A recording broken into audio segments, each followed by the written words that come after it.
आपका अपने शिव शक्ति परिवार में आप लोगों का बहुत स्वागत करती हूँ। जैसा कि आप लोग जानते हो, अभी चले हुए हैं नवरात्रे, तो नवरात्रों से कुछ जुड़ी हुई जानकारी मैं आप लोगों के साथ आज आप लोगों के साथ साझा करने आई हूँ, आप लोगों को बताने आई हूँ। तो आप मेरी तरफ से आप सभी को सबसे पहले तो नवरात्रि की बहुत बहुत शुभकामनाएं, बहुत बहुत बधाई हो मित्रगण।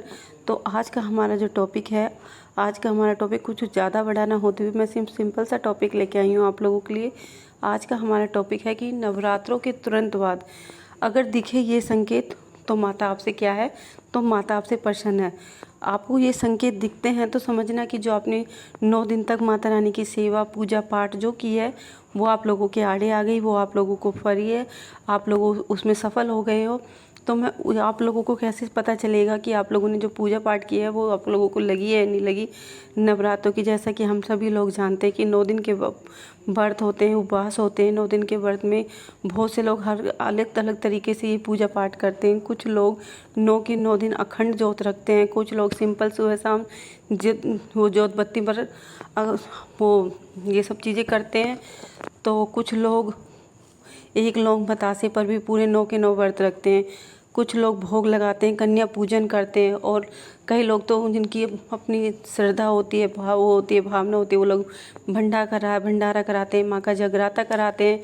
हम सब इतनी मेहनत करने के बाद भी क्या आप लोगों को लगा, आप लोगों को ये पता चला, आप लोगों को ये फील हुआ कि आपने जो मेहनत की क्या वो सही रास्ते पर थी? माता रानी ने आपकी जो अपनी मेहनत की वो आप लोग की माता रानी ने मंजूर की? आप लोगों को कुछ एहसास हुआ? नहीं हुआ। अगर आप लोगों को हुआ भी होगा, शायद आप लोगों को मालूम ना हो, तो आप लोगों को क्या पता कि आप लोगों ने जो मेहनत की उसका आपको कुछ फल मिला या नहीं मिला। तो मैं आज उन आप लोगों की सब पे यही जो ये वहम होते हैं उनको थोड़ा दूर करने के लिए, जो शायद मुझे कभी संकेत मिले या मैंने सुने, मैंने सोचा आप लोगों के साथ जो जानकारी है वो आप लोगों के साथ साझा किया जाए। क्योंकि जैसा कि मैंने सुना है अपनी लाइफ में, जिस चीज़ को मैंने माना है कि जो ज्ञान होता है, ज्ञान को बांटने से ज्ञान बढ़ता है, घटता नहीं है। अगर हमारे पास कुछ चीज़ का ज्ञान है तो हमें वो लोगों के साथ बताना चाहिए। तो मित्रगण, बस मैं आप लोगों के लिए आज कुछ ऐसे ही संकेत लेके आई हूँ। अगर आप लोगों को भी ये संकेत फील होते हैं या पता चलते हैं तो सोचना माता रानी आपके पूजा भाव से बहुत ज़्यादा खुश हुई है।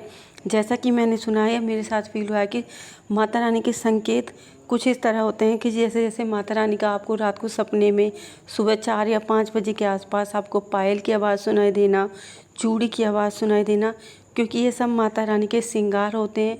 आपको सुबह सुबह अगर ये सब चीज़ें सुनाई दे रही हैं तो आप लोग सोच सकते हो कि आप माता रानी ने आपकी पूजा को स्वीकार कर लिया है।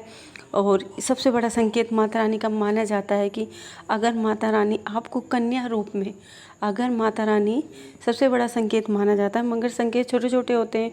किसी को माता रानी किसी रूप में और किसी को किसी रूप में, मगर लोगों का कहना है और मानना भी यही है कि माता रानी कभी कभार हमें एक छोटी कन्या के रूप में संकेत देती है।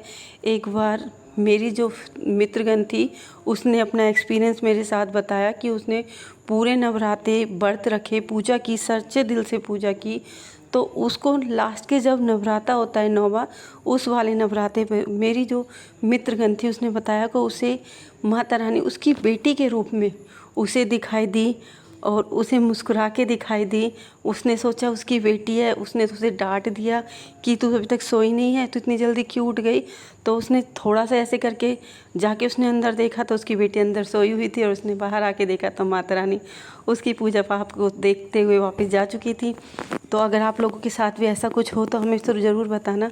और कई बार ऐसे होते हैं माता रानी आप लोगों को दिखाई देंगी छोटी कन्या के रूप में, वो आपको नारियल या कुछ भी भेंट आपको आपकी झोली में डाल रही है, तो सोचो माता रानी ने आपकी पूजा को स्वीकार कर लिया। कई बार सपने में ये होता है कि कई बार माता रानी सपने में आपको माता रानी के मंदिर दिखते हैं। मंदिरों में सुबह 4 या 5 बजे की आपको आरती आपके कानों में सुनाई देती है। शंख ये सब चीज़ें आवाज़ें आपको सुबह सुनाई देती हैं।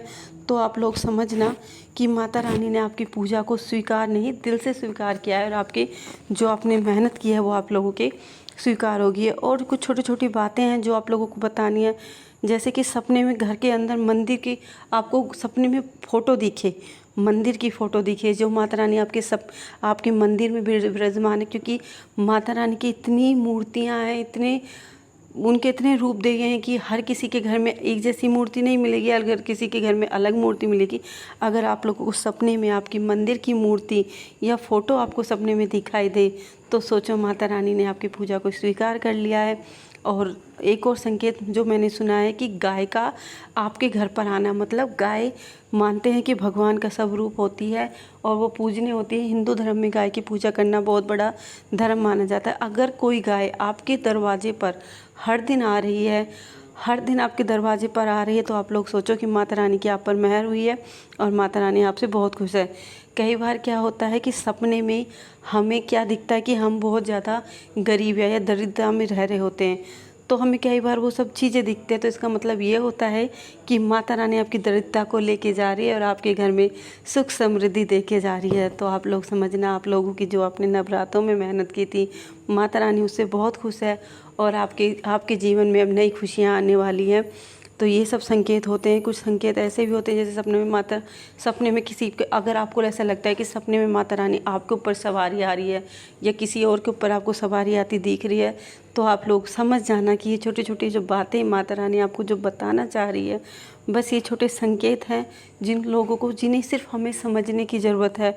क्योंकि हम पूजा तो कर लेते हैं, भक्ति भाव तो कर लेते हैं, मगर हमें ये सब छोटी छोटी बातें शायद हमें इनकी जानकारी नहीं होती है या हमें पता नहीं होता है, तो हम ये सब चीज़ नहीं समझ पाते हैं। और लास्ट में चलते हुए मैं कुछ और बताना चाहती हूँ कि माता की सिद्ध मंदिर के प्रति, मतलब आपको मंदिर का आकर्षण हो, क्रेव हो कि आपको ऐसा फील हो कि माता रानी मुझे बुला रही है, मुझे मंदिर जाना है, दर्शन करने हैं। तो ये सब चीज़ें होती हैं। मैं माता रानी से उम्मीद करती हूँ कि आपने इस बार जो नवरात्रि के व्रत उपवास जो आपने 9 दिन के दिन मेहनत की है माता रानी के श्रद्धा भाव से, वो आप लोगों की स्वीकार हो, हर किसी पर माता रानी की मेहर हो और आप लोगों की फैमिली में माता रानी का आशीर्वाद ऐसा ही बना रहे। अगर आप लोगों को मेरी ये छोटी सी जो मैंने आपको बातें बताई हैं, अगर आप लोगों को मेरी थोड़ी सी भी बातें अच्छी लगी हों तो मित्रगण प्लीज़ मेरे चैनल को लाइक शेयर सब्सक्राइब करना ना भूलें और बेल आइकन को ज़रूर दबाएं, जिससे मैं कोई भी वीडियो आप लोगों तक डालूं भक्ति से रिलेटिव तो आप लोगों को सबसे पहले मिले और आप लोग उनकी जो मुझे जानकारी है वो जानकारी शायद आप लोगों के कुछ काम आ सके। तो ऐसे ही आप लोग मेरे चैनल पर बने रहिए और मैं उम्मीद करती हूँ जो आज मैंने जो छोटी मोटी जानकारी डाली है वो आप लोगों के लिए अच्छी साबित हो। अगर आप लोगों के पास भी कुछ ऐसे छोटे मोटे संकेत हैं जो आप लोगों की लाइफ में भी हुए हैं या आपने सुने हैं, तो प्लीज़ वो मुझे कमेंट में ज़रूर बताना कि आप लोगों ने जब पूरे 9 दिन व्रत किए तो आप लोगों के साथ क्या हुआ क्या नहीं हुआ। तो ये सब जानकारी सुनने की मुझे अच्छा लगेगा कि आप लोग मुझे मेरे साथ ये सब बातें शेयर करेंगे। तो बस आज के लिए इतना ही। हम लोग मिलते हैं अपने अगली वीडियो में। उस टाइम तक की माता रानी की सिर्फ शक्ति परिवार की तरफ से मैं सिर्फ यही माता रानी से प्रेयर करूंगी या दुआ करूंगी कि आपकी फैमिली बहुत अच्छी हो, सुख में रहे। तो हम मिलते हैं अपनी अगली वीडियो में कुछ नई भक्ताई से जुड़ी कुछ नई जानकारी लेकर। उस टाइम तक के लिए जय माता दी।